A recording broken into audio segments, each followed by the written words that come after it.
হে পানী আছে নাও নাই যাবা কেনেকৈ ৰাম নামৰ সেতু বান্ধি যাবা পাৰ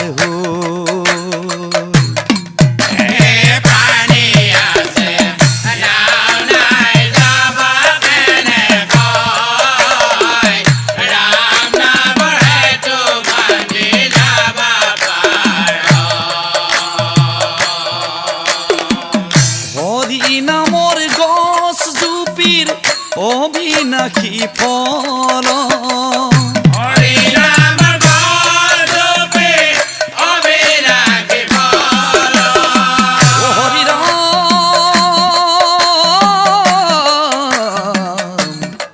হৰি ৰাম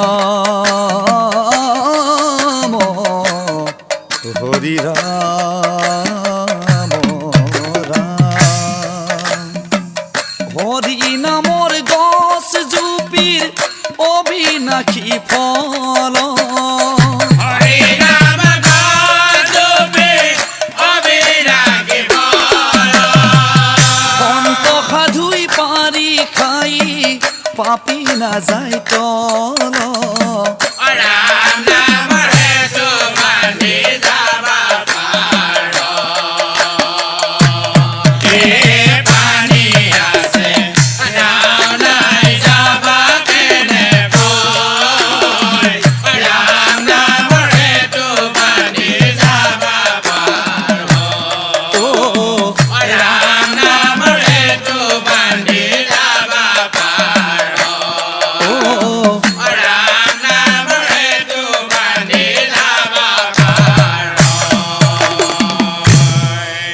শুনিও ক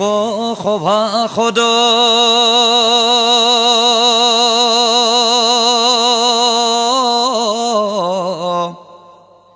ও এবে আমি কৰো নমস্কাৰ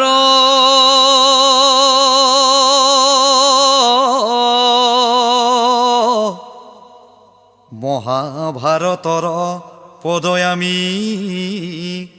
ও কৰিব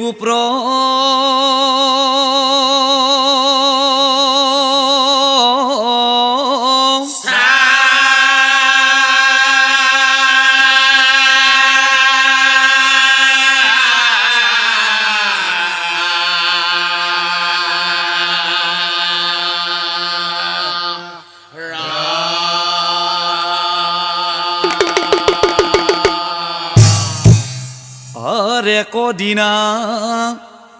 যুধিষ্ঠিৰে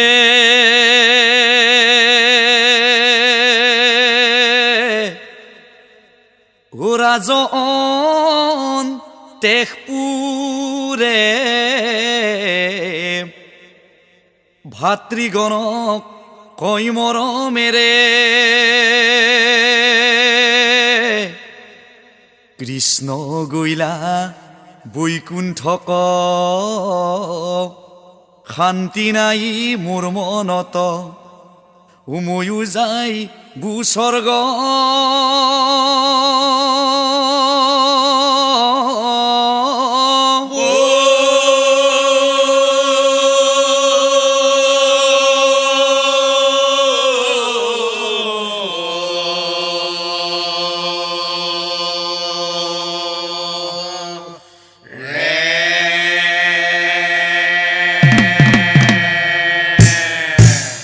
আৰু ৰজাৰ বচন শুনি ভাতৃগণ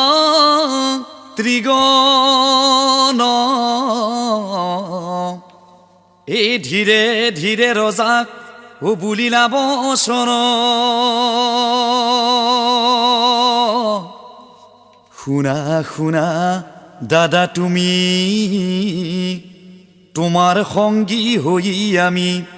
ও যাব খোজো ও তোমাৰ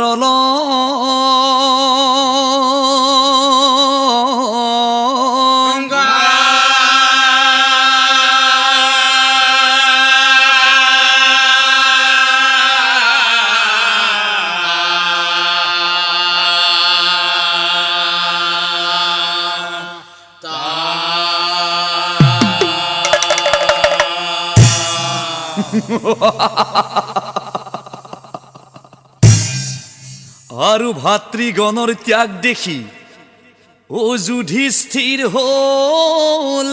মহাসুখী। এ যাবা বুলি ভাতৃগণক কৈ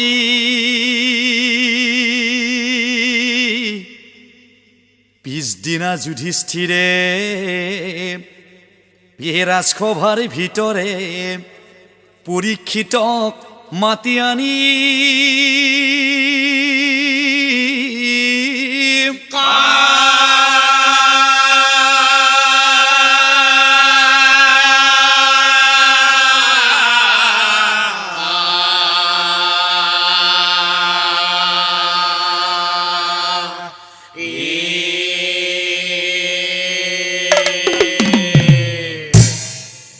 যুধিষ্ঠিৰে বোলে বাণী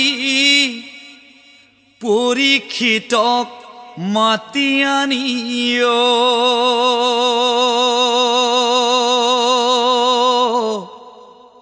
মোৰ বাছা পৰীক্ষিতে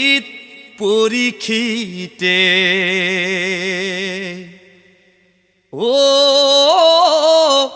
শুনা তুমি মোহৰ বচন হে পৰীক্ষিত, শুনা তুমি মোহৰ বচন। যুধিষ্ঠিৰে বোলে বাণী পৰীক্ষিত মাতি আনি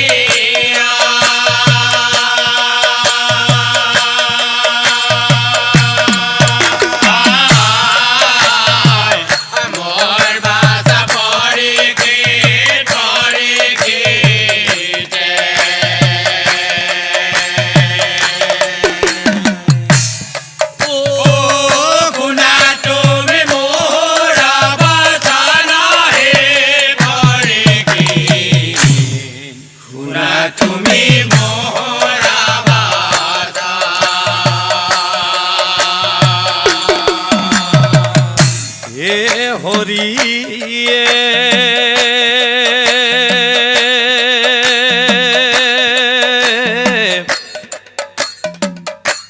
অহাকালি আমি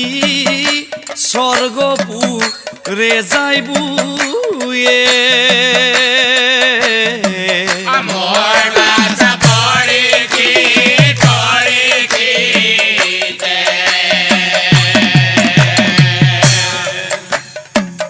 ৰাজ্য ধন কৰিলো অৰ্পণ হে পৰীক্ষিত, শুনা তুমি মোহৰ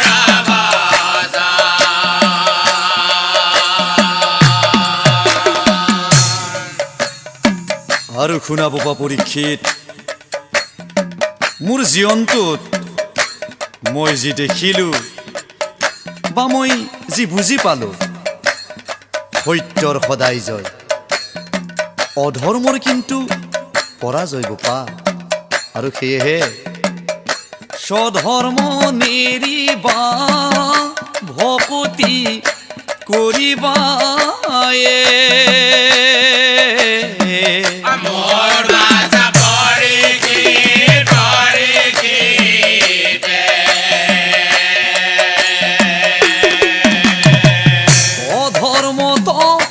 বিবাহকাৰ হে পৰীক্ষিত, শুনা তুমি মোহৰ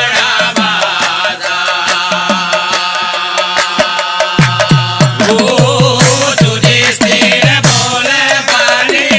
পৰীক্ষিত মাতি আনি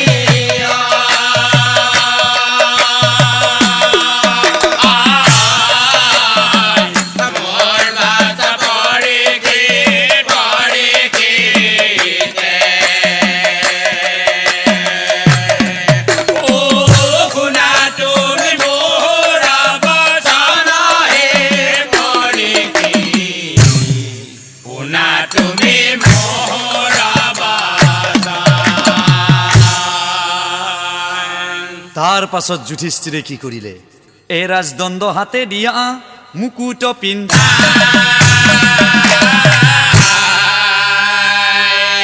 ভাৰ্যাসমে পঞ্চ পাণ্ডৱ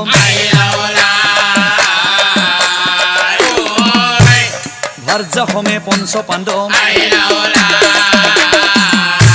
আৰু এই কথা প্ৰচাৰ হ'ল সেই হস্তিনানক যুধিষ্ঠিৰক চাবলৈ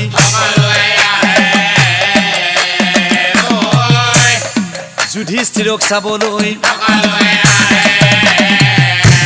তেতিয়া যুধিষ্ঠিৰে হস্তিনাবাসীক চাই কৈছিল, হে আই মাতৃক হ'ব, আশীৰ্বাদ দিয়া প্ৰণাম জনাওঁ, বিনা বাধাই যেন আমি স্বৰ্গ ৰাজ্য পাওঁ। হস্তিনাপুৰৰ ভূমিৰ ফুটলৈ কপালত কান্দি কান্দি যুধিষ্ঠিৰে কয় বসুমতীৰ আগত, হে আই বসুমতী, সেৱাহে জনালো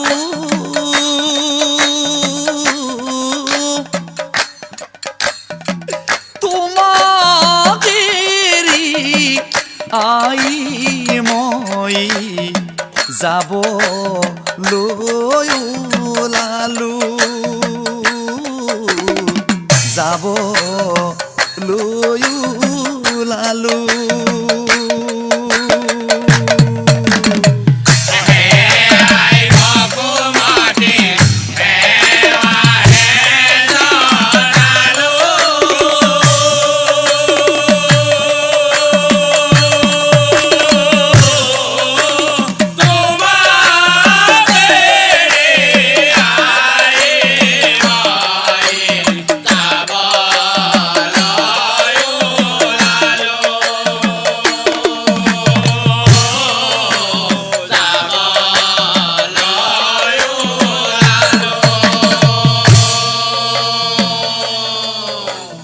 আই বসুমতী, যিদিনাখন দুৰ্যোধনে কৈছিল বেজীৰ আগৰ সমান মাতি নিদিওঁ বুলি, তেতিয়াতো তুমি নিজেই দেখিছিলা আই। তোমাৰ কাৰণে আই সমৰ কৰিলো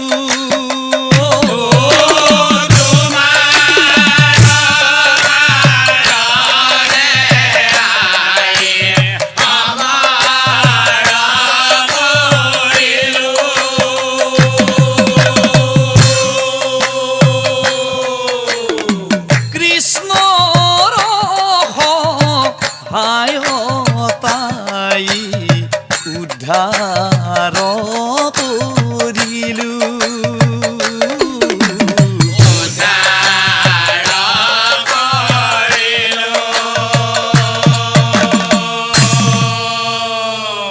আৰু এহিমতে যুধিষ্ঠিৰে কহিবে লাগিলা, অনন্তৰে শুনক পাছে আতই অনন্তৰে শুনক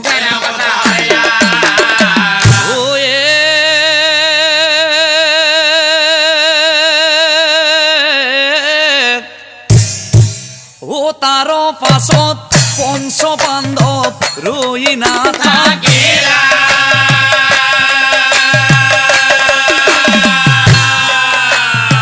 ও ঘোৰ অৰণ্যৰ মাজে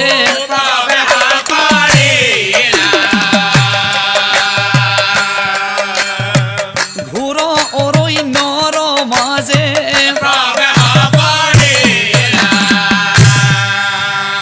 ঘোৰ বনে বনে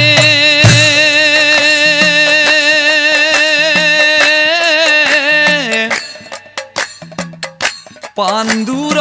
নন্দনে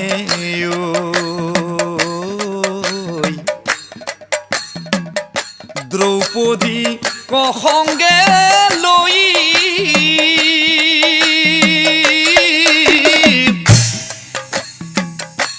এৰি ৰাজ্য ধৰ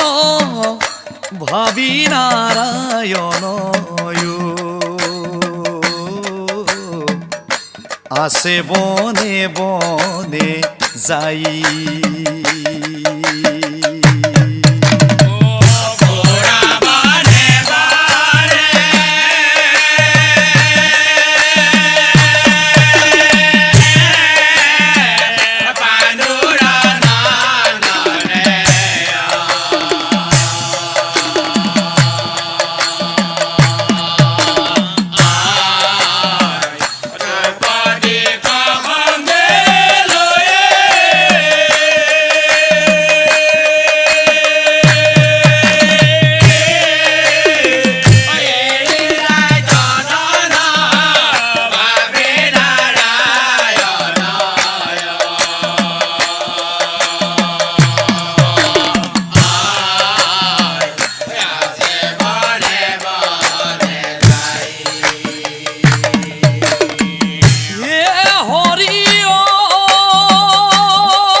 ভূমিত পৰিয়া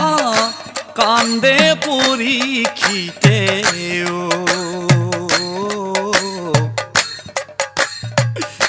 কিয় গলা মুখ এৰি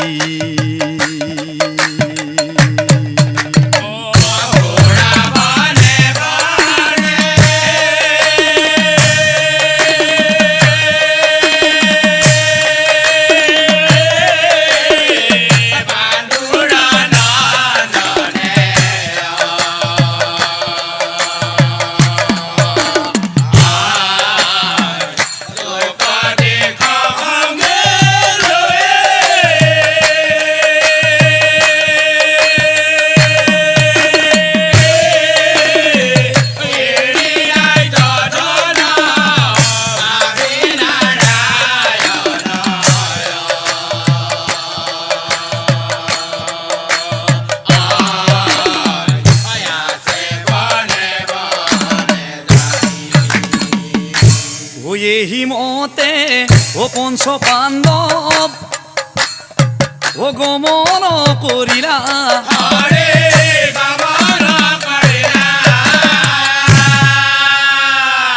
এ গন্ধমাৰ্দন ও পৰ্বতত উপস্থিত হইলা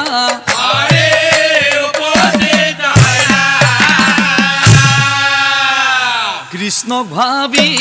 সকলোৱে পৰ্বতে উঠিলা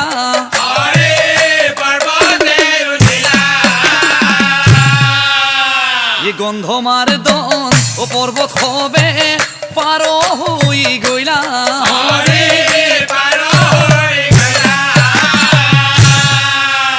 আৰু গৈ গৈ মনোৰম ঠাই এক আৰু সেই মনোৰম ঠাইখিনি হৈছে মেঘবৰ্ণ পৰ্বতত মেঘবৰ্ণ পৰ্বতত মেঘবৰ্ণ পৰ্বতত পাণ্ডৱসৱে দেখিছিল পঞ্চকন্যা বহি আছে অতিকৈ সোণ হেনকালে পঞ্চকন্যাই হেনকালে পঞ্চকন্যাই মৰমৰ ককাইটি লগতে দেখোন কইনা এটি কলৈনো যোৱা কি নাম তোমালোকৰ কলৈনো যোৱা কি নাম তোমালোকৰ কোৱাচোন ভাঙি পাতি মৰমৰ ককাইটি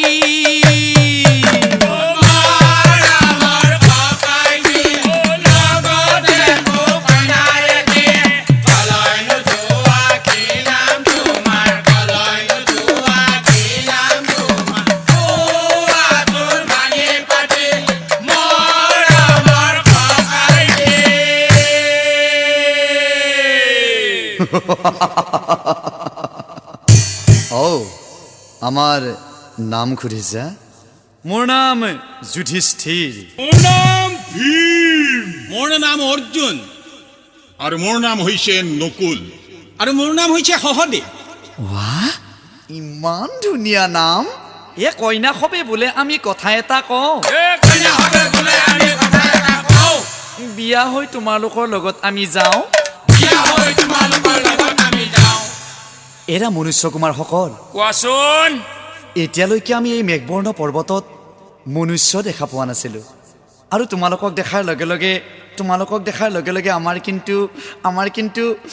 বিৰাট ভাল লাগি গৈছে কিন্তু হয় নেকি এজনীয়ে ক'লে গৈ অৰ্জুনক চাই শুনাচোন অৰ্জুন তোমাৰ লগত বিয়া হ'বৰ বৰ মন যায় আৰু এজনীয়ে ক'লে গৈ ভীমৰ আগত এৰা ভীম পলাই যাওঁ বোলে আমি এৰি ইহঁতক এই কথা শুনি ভীমসেনৰ খং উঠি গইলা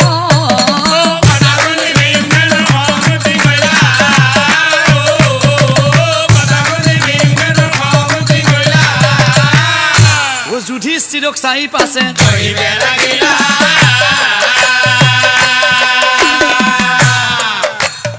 যুধিষ্ঠিৰক চাই পাছে কহিবে লাগিলা দাদা ও বিশ্বাস নাই ও বিশ্বাস নাই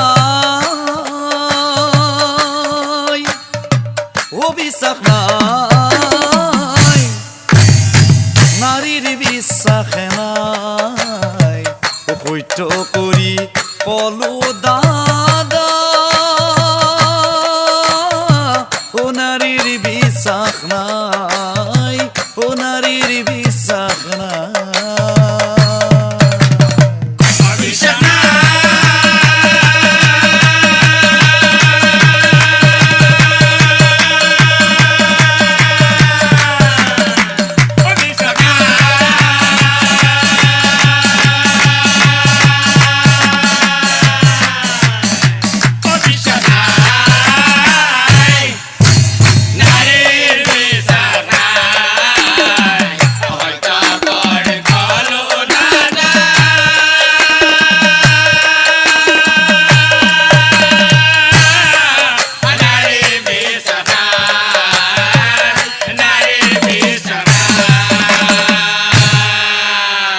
তেতিয়া যুধিষ্ঠিৰে কয়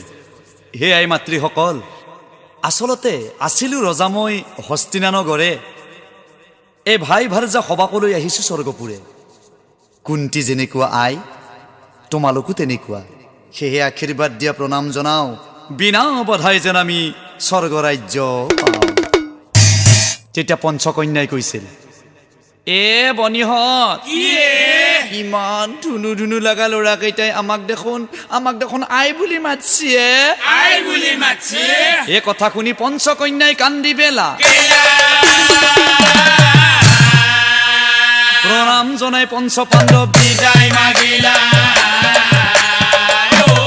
প্ৰণাম জনাই পঞ্চ পাণ্ডৱ বিদায় মাগিলা তাৰ পাছত ও পঞ্চ পাণ্ডৱ ও গমন কৰিলা হৰে গমন কৰিলা এ শংখ পানী এ নামে মুনিৰ আশ্ৰম পাইলা হৰে আশ্ৰম পাইলা ও পাণ্ডৱক ও দেখি মুনি ঐ আগবৰ হাই নিলা হৰে আগবৰ হাৰিলা আগমনত ও কথা মুনি পাণ্ডৱক সুধিলা হৰে পাণ্ডৱক সুধিলা প্ৰণাম গ্ৰহণ কৰক গুৰুদেৱ এ ভাই ভাৰ্যা সবাকলৈ স্বৰ্গপুৰলৈ আহিছো আমি এতিয়া কোনফালে যাম আৰু কোনটো পথেৰে যাম আপুনি যদি আমাক সঠিক পৰামৰ্শ দিয়ে আমি কৃতাৰ্থ মানিম গুৰুদেৱ তেতিয়া শংখপাণি মুনিয়ে যুধিষ্ঠিৰক চাই কৈছিল মুনি বোলে শুনা তুমি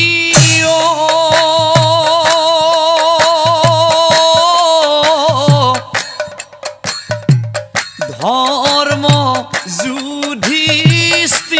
যুধিষ্ঠিৰ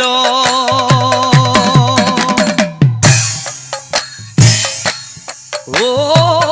কেনে কৈনো যাবা তুমি সেই স্বৰ্গ পুৰ মহাবিপদ হ'ব তোমাৰ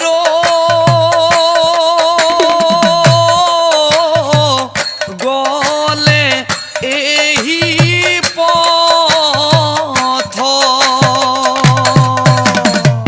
মুনি বোলে শুনা তুমি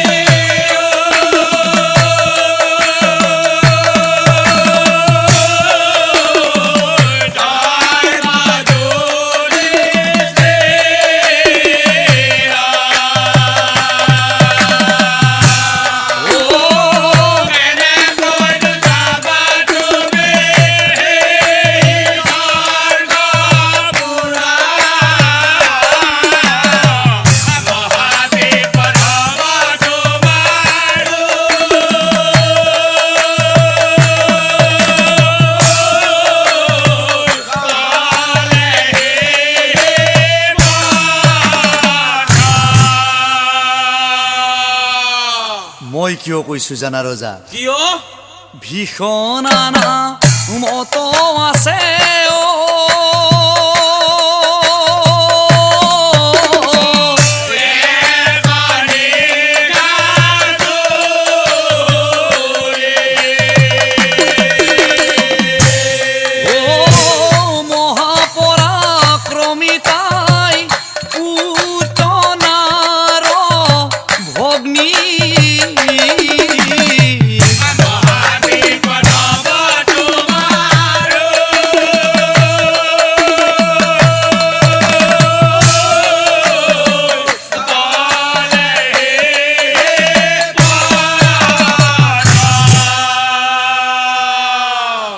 প্ৰথমতেই নিশা চৰিক বধি বলা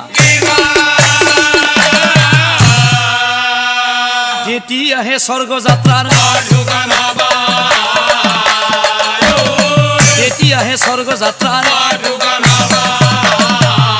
তেতিয়া যুধিষ্ঠিৰে ভীমক চাই কৈছিল, যোৱা বোপা বৃকুদৰ, দিলো তোমাক বৰ, সুধা হাতেই চলি যোৱা তুমি ৰাক্ষসীৰ ওচৰ, আৰু ৰাক্ষসীক নিধন কৰিব পা তুমি আহা মোহৰ ওচৰ। অ যুধিষ্ঠিৰৰ পাগিবৰ চলি গইলা বৃকুদৰ, ৰাক্ষসীৰ ওচৰলৈ যায়, ৰাক্ষসীক মাতে গেৰিয়া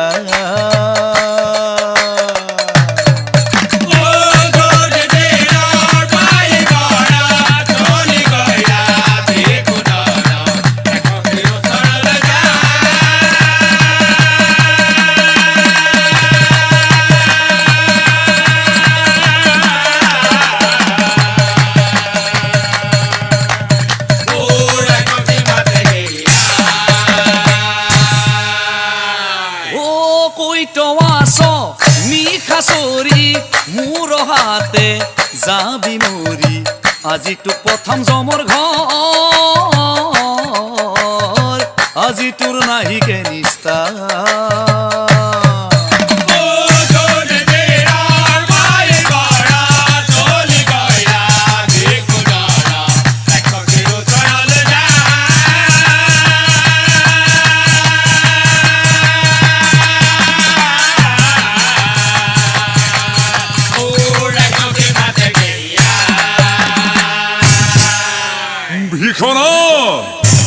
এই ভীমৰ আতা শুনি তাই খেদিও আহিলা, অ ভীমৰ আতা শুনি তাই খেদিও আহিলা, মৰ্মস্থলে বৃকুদৰে এই চুলিত ধৰি চক্ৰকাৰে অ ঘূৰাইব লাগিলা,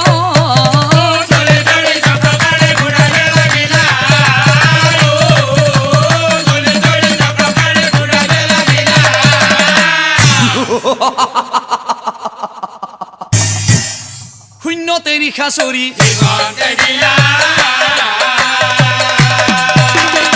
শূন্যতে নিশা চৰি আৰু ৰাক্ষসীক বধি ভীম আশ্ৰমে অ তাকো দেখি মুনি পাছে, তাকো দেখি মুনি পাছে, শুনা এই যে তোমাৰ ভাতৃ ভীমে ভীষণাক নিধন কৰিলে, ভীষণা কোন আছিল জানানে? ভীষণা আছিল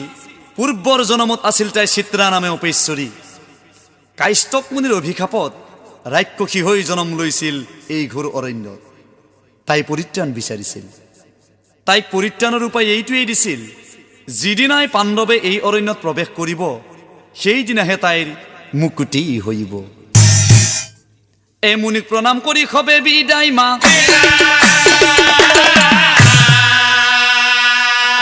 অনন্তৰে শুনক পাছে, আতয় অনন্তৰে শুনক, ঐ আগে আগে যুধিষ্ঠিৰ ও পাছত চাৰি ভাই, দ্ৰৌপদীও ধীৰে ধীৰে ও পৰ্বত বগাই,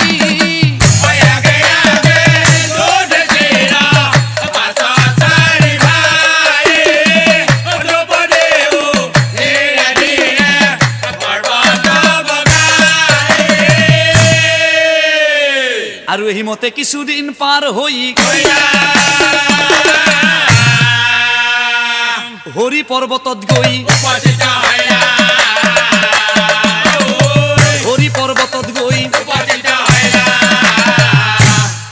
এই দ্ৰৌপদীৰ পঞ্চস্বামী বহু দূৰ পায় অকলে ৰল দ্ৰৌপদী ও তাকো দেখি দ্ৰৌপদীৰ মহাভয়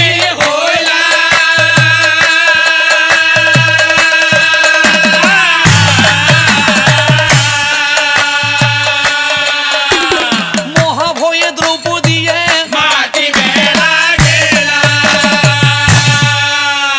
স্বামী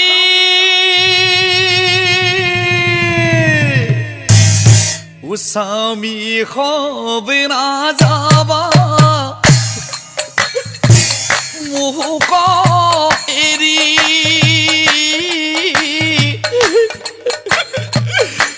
যাবনো আৰু মই বিষাইছে ভৰি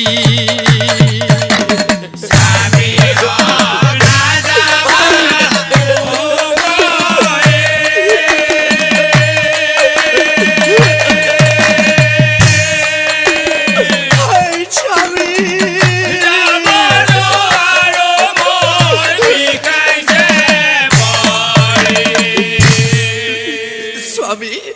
দুহাততে ধৰি নিয়া যাবুকেৰে কৰি নহৰে স্বামী মই ইয়াতে যাইব মৰি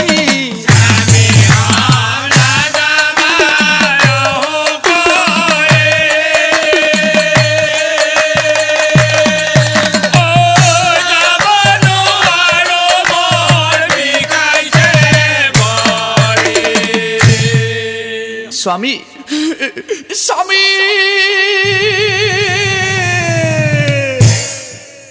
ও দ্ৰৌপদী পৰি গল ভীমে দেখা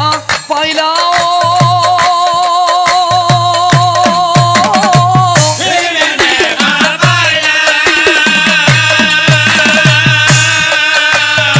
যুধিষ্ঠিৰক চাই ভীমে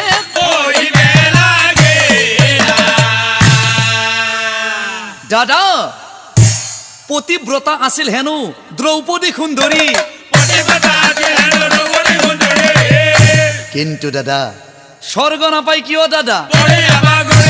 স্বৰ্গ নাপাই কিয় দাদা তেতিয়া যুধিষ্ঠিৰে ভীমক কয় শুনা ভীম দ্ৰৌপদী এই হৰি পৰ্বতত বাগৰি পৰিল দ্ৰৌপদী কিয় স্বৰ্গলৈ আহিব নোৱাৰিলে জানা নাৰীৰ মহিমা অপাৰ দ্ৰৌপদীও কম সাংঘাতিক নাৰী নাছিল দ্ৰৌপদী কেনেকুৱা নাৰী আছিল জানা ও মুখতে তা পেটতে তা ও আছিল দ্ৰৌপদীৰ বেছিকৈ ভাল পাইছিল তাই ভাতৃ অৰ্জুনক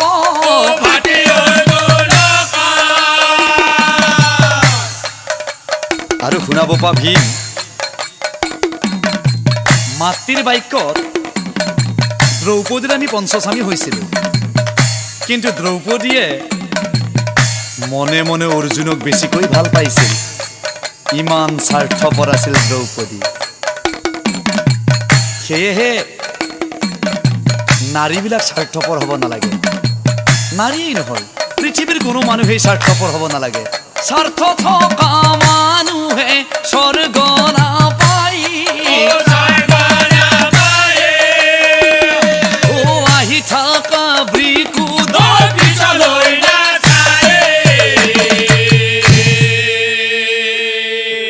দ্ৰৌপদীক এৰি থৈ ও যাই পঞ্চ ভাই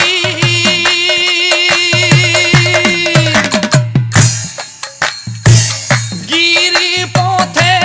পথে ও আগবাঢ়ি যায়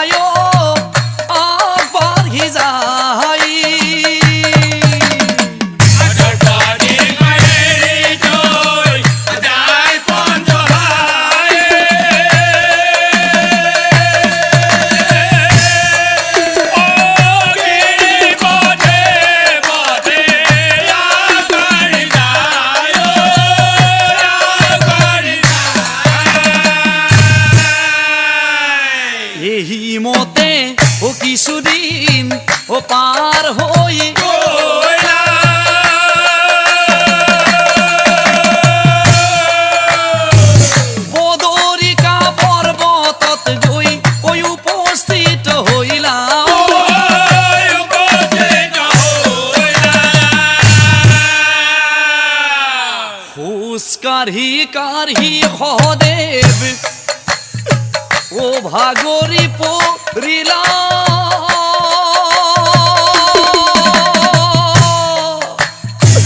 বদৰিকা পৰ্বতত ও ভাগৰি পৰিলা ওই বাগৰে পড়িলা ও সহদে পৰি গ'ল ভীমে দেখা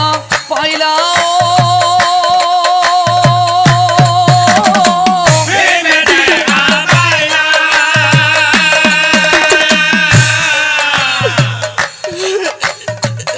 দাদা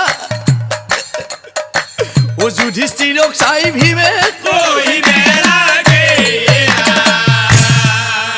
ও নাই দাদা সহদেৱৰ কোনা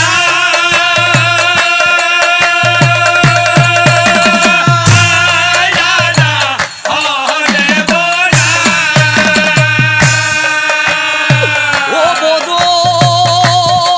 বদৰিকা পৰ্বতে দাদা বাগৰি পৰ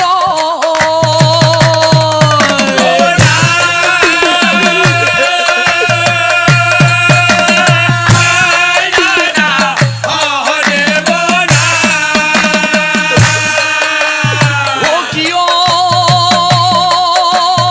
পৰিল সহদেৱ দাদা উহা বুজা কোনা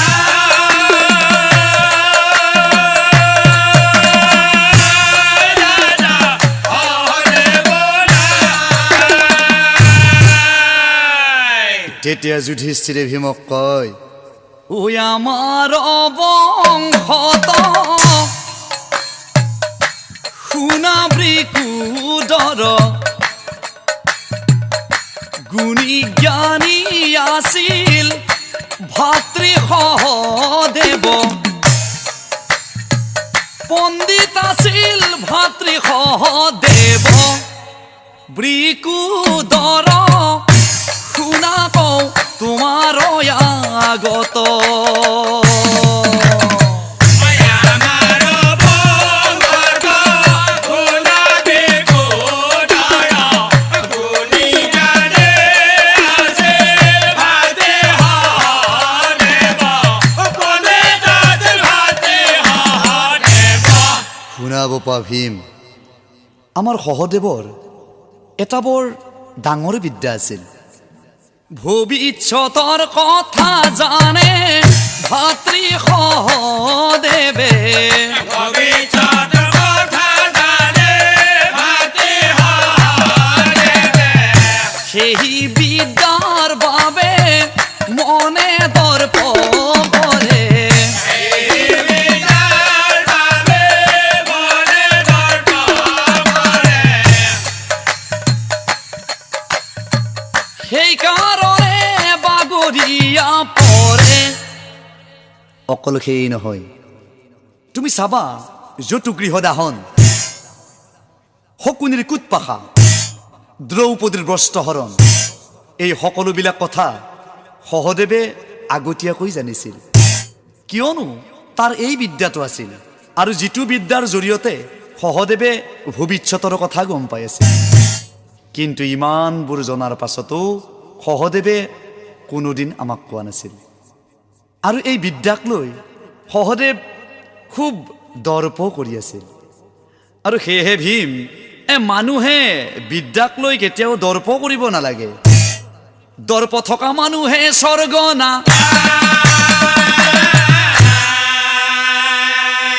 আহি থকা বৃকুদৰ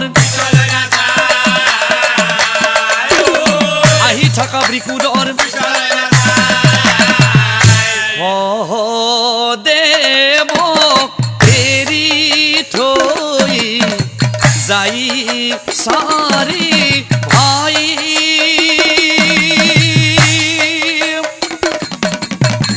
গিৰি পথে পথে হবে আগবাঢ়ি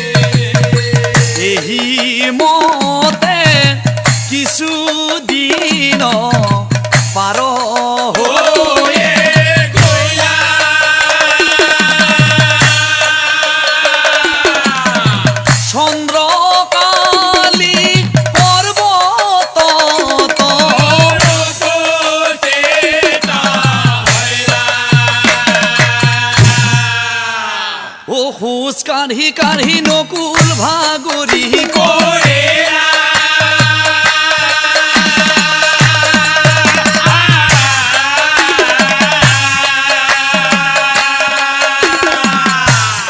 দাদা দাদা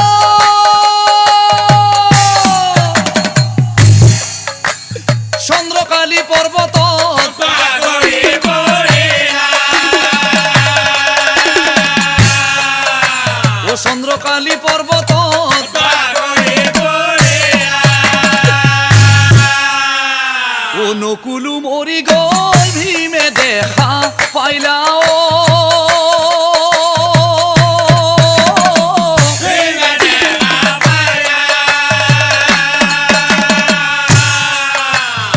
দাদা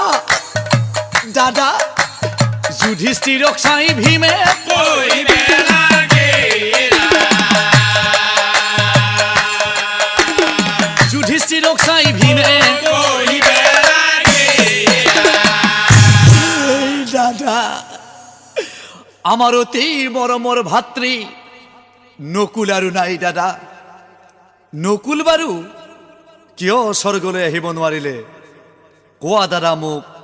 ইহাৰ বিৱৰণ তেতিয়া যুধিষ্ঠিৰে কয় ভাই ভীমসেন শুনায়ে নকুলৰ পতন হ'ল জানা কি কাৰণে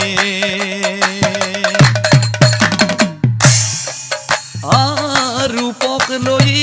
নকুলে কৰে অহংকাৰ ভাই ভীমসেন শুনায়ে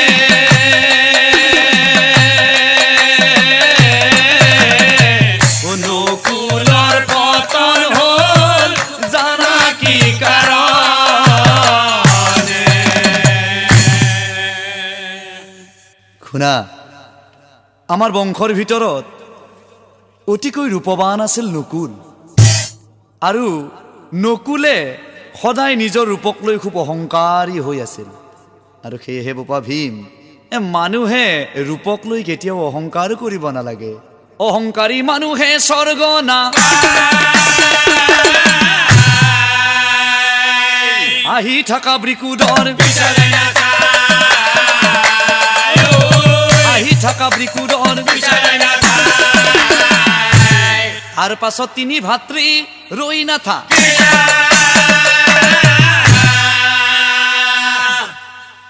নন্দ ঘোষ পৰ্বতত গৈ উপস্থিত হইলা নন্দ ঘোষ পৰ্বতত গৈ উপস্থিত হইলা আৰু সেই নন্দ ঘোষ পৰ্বতৰ মাজে মাজে বহুদিন ধৰি তিনি ভাতৃ অতিক্ৰম কৰিলে আৰু এদিনাখন ও খোজ কাঢ়ি কাঢ়ি অৰ্জুন ভাগৰি কৰেলা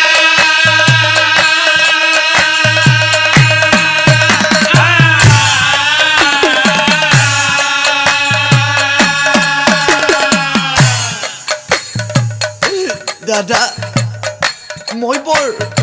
দুৰ্বল হৈ পৰিলো দাদা আজি তোমালোকে মোক এৰি থৈ নাযাবা দেই তোমালোক দুজনৰ লগত মোকো লৈ যোৱা দাদা দাদা নন্দ ঘোষ পৰ্বত বাগৰি কৰেলা নন্দ ঘোষ পৰ্বত বাগৰি কৰেলা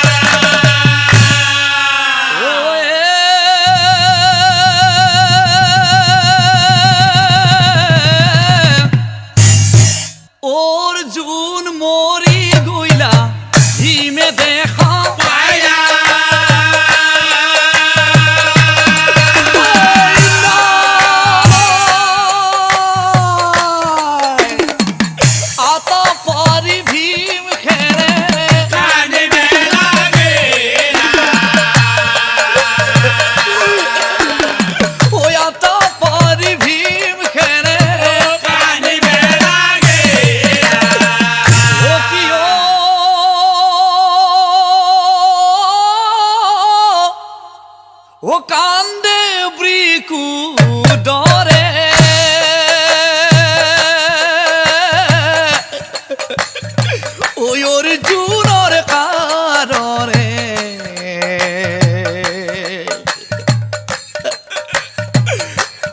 দে ভাগ্য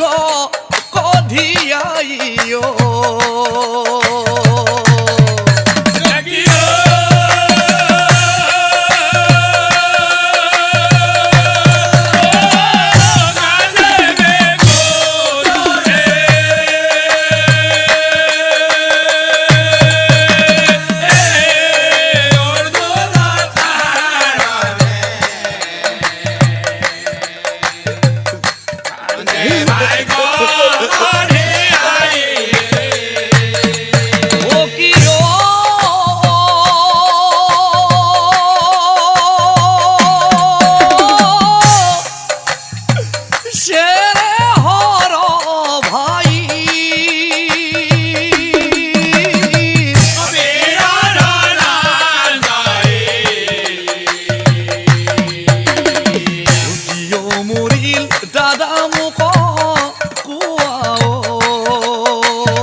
দাদা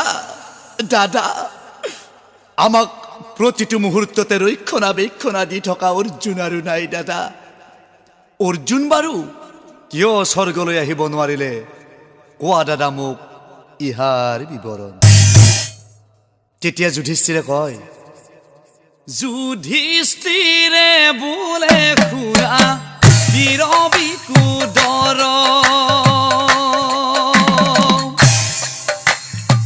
গান্ধীবক লৈ ধনঞ্জয়ে কৰে অহংকাৰ হকে বিহকে কেৱল প্ৰতিজ্ঞাহে কৰে প্ৰতিজ্ঞা হলে কিন্তু ৰাখিব নোৱাৰে প্ৰতিজ্ঞা হলে কিন্তু ৰাখিব নোৱাৰে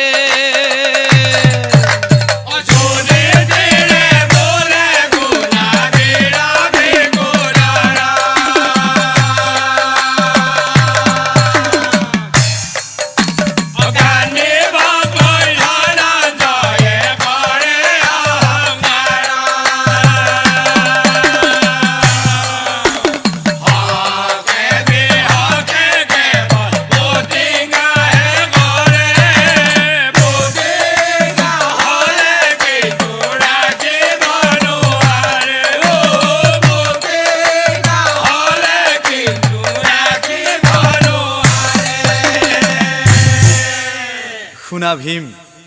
আমাৰ অৰ্জুনে প্ৰতিদিনে কিবা এটা নহয় কিবা এটা প্ৰতিজ্ঞা কৰে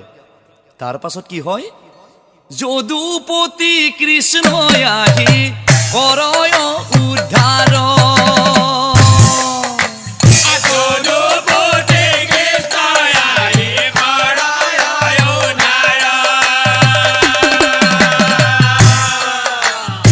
তথাপিতো নেৰে তেওঁ দম্ভ অহংকাৰ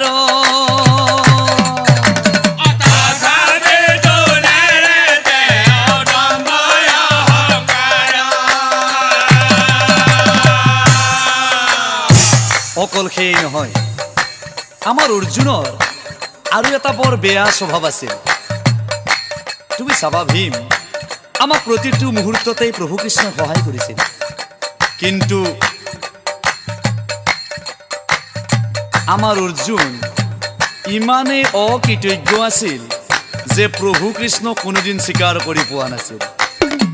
সকলো কৰ্ম নিজেই কৰা বুলি উফাই ডাং মাৰি ফুৰি আছিল আৰু সেয়েহে মানুহে আনৰ কৃতজ্ঞতা স্বীকাৰ কৰিব লাগে আনৰ কৃতজ্ঞতা স্বীকাৰ কৰিলে প্ৰভু ভগৱন্তই সহায় কৰে অকৃতজ্ঞ মানুহে স্বৰ্গ নাপায় আহি থকা বিকুদৰ পিছলৈ নাচায়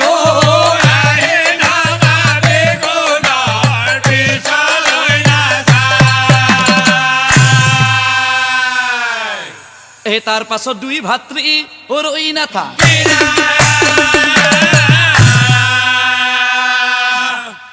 সমেশ্বৰ পৰ্বতত গৈ পতিতা হৈলা সমেশ্বৰ পৰ্বতত গৈ পতিতা হৈলা এতিয়া চাও উজিয়াই থাকিলি দুই ভাই নাজানো কাৰ কিবা হয় গিৰি পথে পথে যাই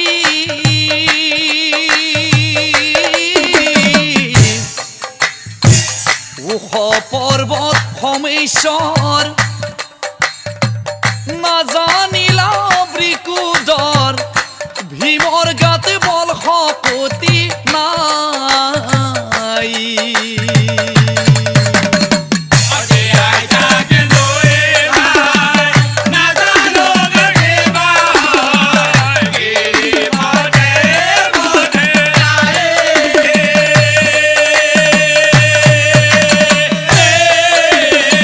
আয়ো পাৰ বনমে চাই নাজানে লগে কোনৰ ওই মোৰ গাত বল হকতে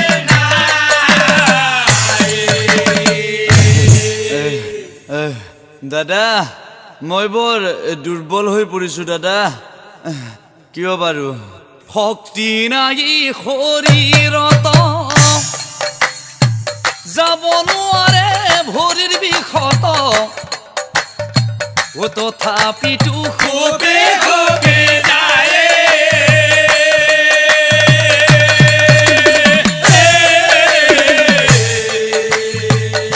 বিধিৰ বিপাকে পৰি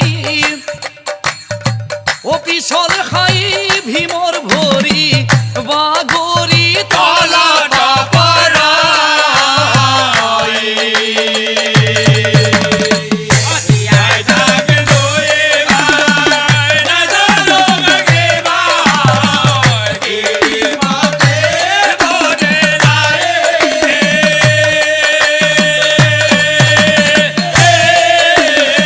আয়ো পাৰ বনমে চাই নাজানে লগে কোনৰ ওই মোৰ গাত বল হকতে দাদা দাদা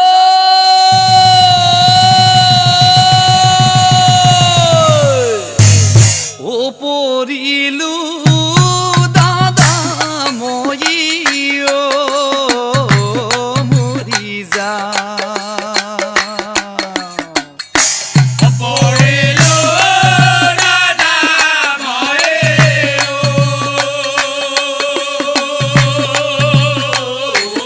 মৰিলা তোমাৰ লগত দাদা স্বৰ্গলৈ আহিলো কিন্তু দাদা অভাৰ যা সমেচাৰি ভাতৃ বাগৰি পৰিলো মৰি যা পৰিলো দাদা মই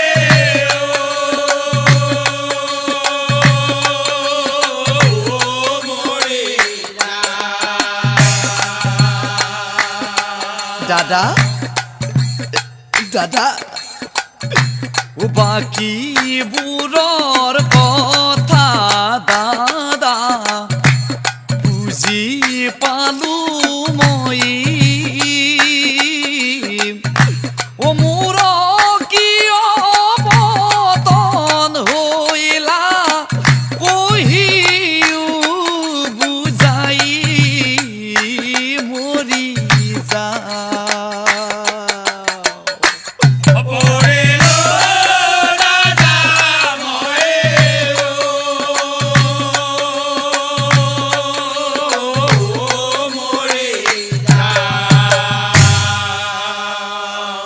ও ভীমসেন পৰি গ'ল দেখে যুধি স্থিৰয় দেখা যদি তেৰা ভীমক চাই যুধিষ্ঠিৰে বুলিলা বচন ভীমক চাই যুধিষ্ঠিৰে বুলিলা বচন শুনাব পা ভীম অৱশেষত তোমাৰো পতন ঘটিল তুমি কিয় স্বৰ্গলৈ আহিব নোৱাৰিলা জানা ও যুধিষ্ঠিৰে বোলে ভীম ও শুনা বচন ঐ অতি মাত্ৰা বাপু তুমি ও কৰা ভোজন অতি মাত্ৰা বাপু তুমি ও কৰা ভোজন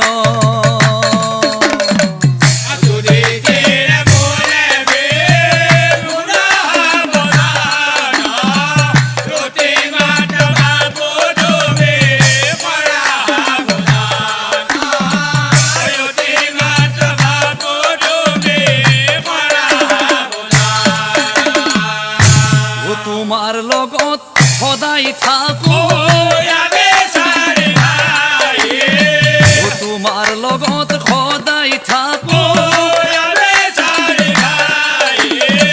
ও বাকীবোৰে খাই নে নাখায় ও তোমাৰ খবৰ নাই বাকীবোৰ আইনে নাখায় তোমাৰ খবৰ নাই ঐ অতি কৈলো ভিয়া তুমি পেট ভৰাই নাখায় অতি কৈলো ভিয়া তুমি পেট ভৰাই নাখায় সেয়েহে শাস্ত্ৰই কয় লোভেই পাপ পাপেই মৃত্যু জানিবা নিশ্চয় লোভে পাপে মৃত্যু জানিবা নিশ্চয় তথাপিতো শুনাব পা আটাইকেইজনে আছিলা মোৰ অতি মৰমৰ সেয়েহে দিলো মই একবৰ মোতকৈও আগতীয়াকৈ পাবা তোমালোকে সেই স্বৰ্গপুৰ আৰু তাৰ পাছত যুধিষ্ঠিৰ ৰৈ নাথা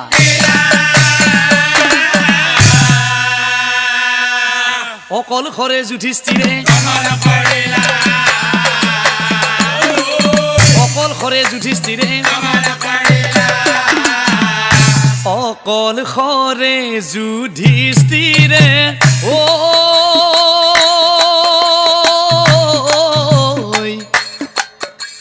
স্বৰ্গে চলি যাই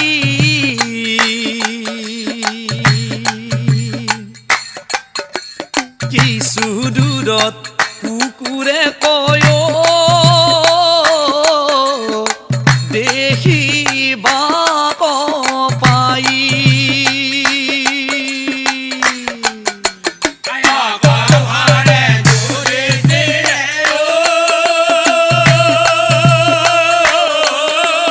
স্বৰ্গে চলি যায়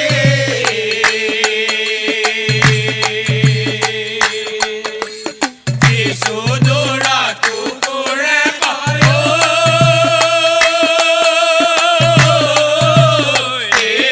দেখিবা পাই কুকুৰক সংগে লৈ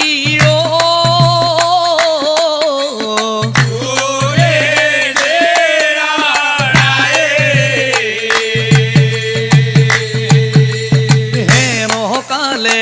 স্বৰ্গৰ পৰা দিব্যৰথয় নামি হৈ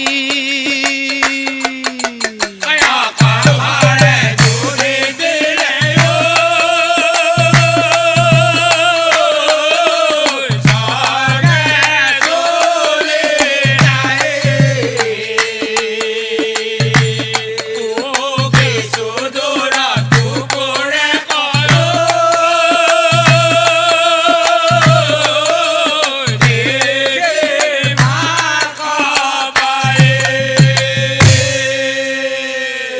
এই কুকুৰখমে যুধিষ্ঠিৰ সেই দিব্য ৰথত ঐ উঠি বসু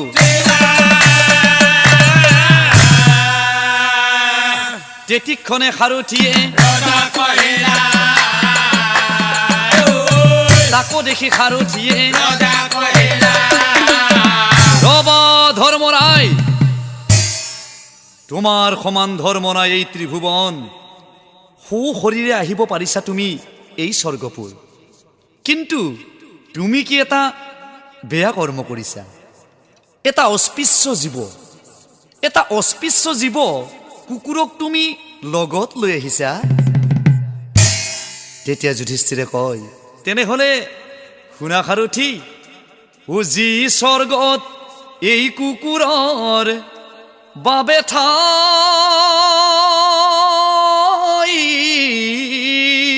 নাই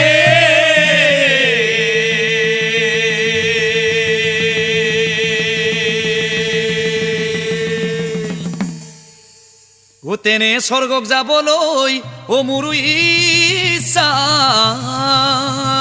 নাই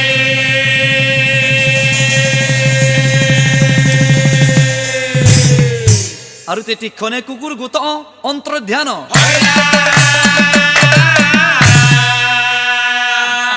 ধৰ্মই আহি যুধিষ্ঠিৰ কামতি ধৰিলা ধৰ্মই আহি যুধিষ্ঠিৰ কামতি ধৰিলা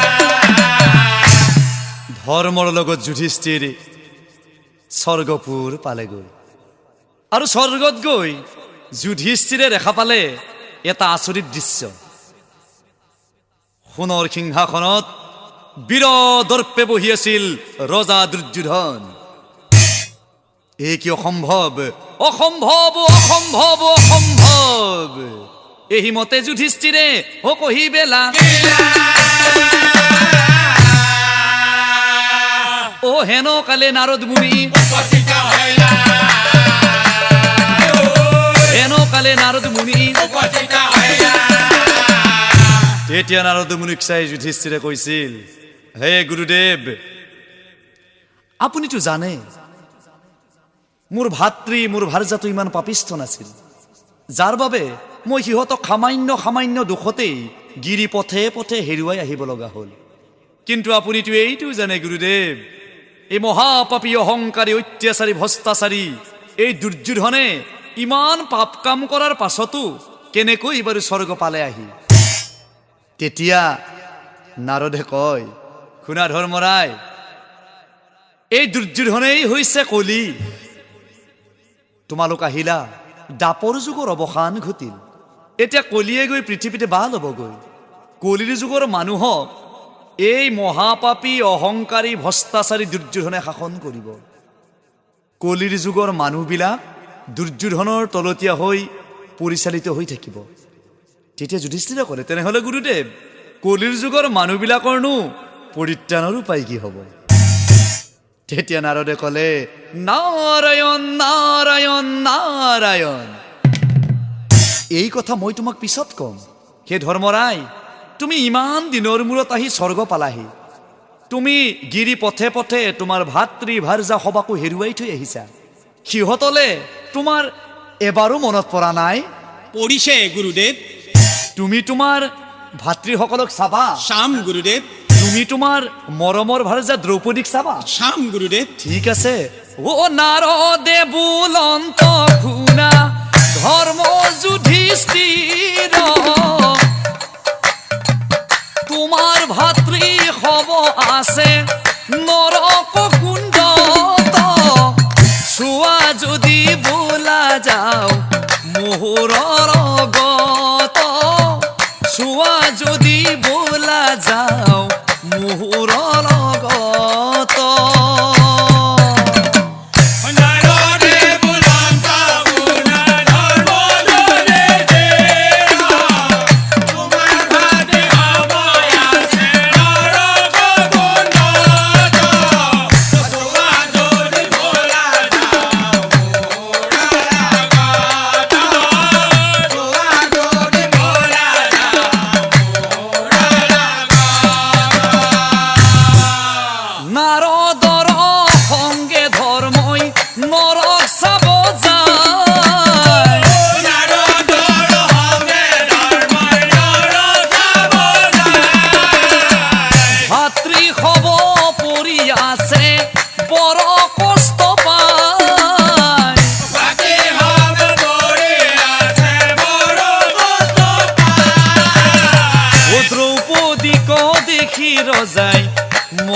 দুখ পায়। দ্ৰৌপদী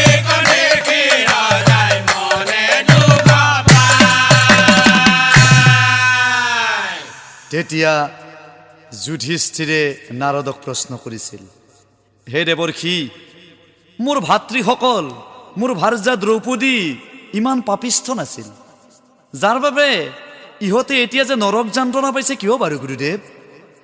তেতিয়া নাৰদে কয়, শুনা ধৰ্মৰাই, যিয়ে প্ৰথমতে নৰকত থাকে তাৰ পাছত তেওঁ কিন্তু গোটেই জীৱন সৰগত থাকে। মানে যাৰ প্ৰথমতে দুখ হয় তাৰ পাছৰ সময়ছোৱা বৰ সুন্দৰকৈ সুখেৰে অতিবাহিত হৈ যায়। তেতিয়া যুধিষ্ঠিৰে ক'লে, তেনেহ'লে গুৰুদেৱ মোৰ অৱস্থা এতিয়া কি হ'ব?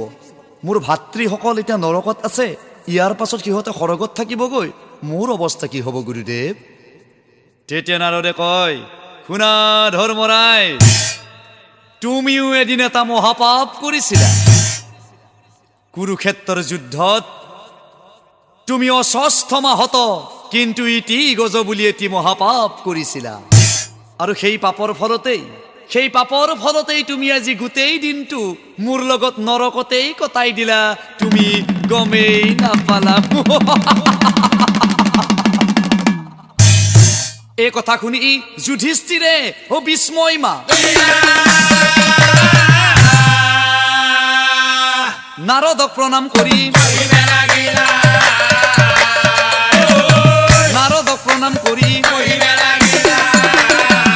হে দেৱৰ্ষি নাৰদ, হে মানস পুত্ৰ নাৰদ, মই সকলো বুজিলো। মই এইটোৱেই বুজিলো যে মনুষ্য জীৱনত পাপ কাম কৰি কোনেও সাৰি যাব নোৱাৰে। কিন্তু হে দেৱৰ্ষি নাৰদ,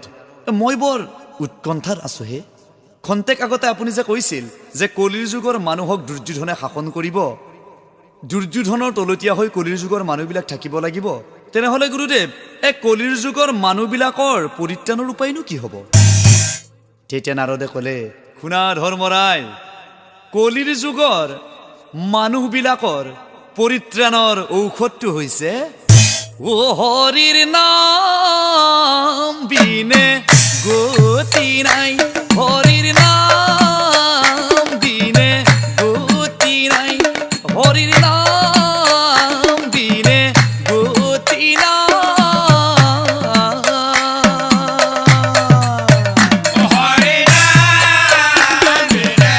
গতি নাই, হরি নাম বিনে গতি নাই, হরি নাম বিনে গতি নাই।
গতি না